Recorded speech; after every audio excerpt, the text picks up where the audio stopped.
Hi there team, Coach Alexia here. Hi, in my last video I just touched on the topic of the fact that we don't have to plan our training around weeks. And it seemed to pique a little bit of interest, so I thought I'd go into a little bit more here. There's no physiological reason why we need to plan our training by weeks. I don't know who came up with weeks since my last video. I probably should have looked into it. But yeah, there's no reason from the body's perspective why training needs to be planned by weeks. It's usually because that's how we plan our lives and our work, etc. However, there are a decent amount of the population that do not plan around a working week.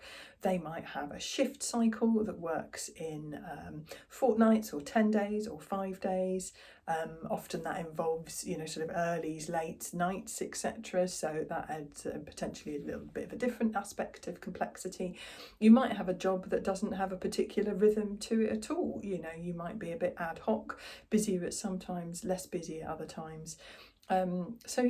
Taking that all into account is something that a human coach can do, quite quickly and with a degree of understanding and compassion to kind of plan these things around your lives, your work, and whatever kind of rhythm you have to your life that may or may not be the week.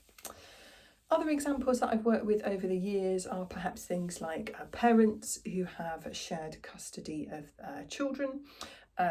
So you might have, for example, every other weekend your children are with you, and the other weekend every fortnight your children are with your ex-partner. And that might mean that there is, every other weekend that you can do longer weekend training sessions. That's the day of the one weekend every fortnight that you can do a much longer long run. So I can plan on some more of a fortnightly basis around that.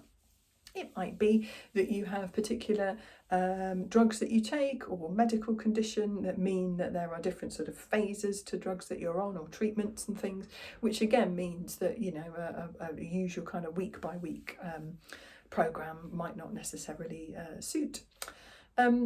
And also, women in between puberty and the menopause have it's called a monthly cycle. It's not religiously every month, is it?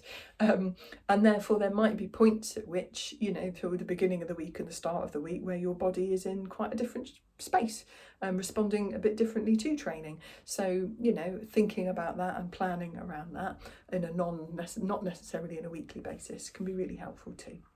I just thought I'd share those in case there's other people out there that are looking at the standard off-the-shelf training plans and go, that does not work for me. Drop me a line, I can help.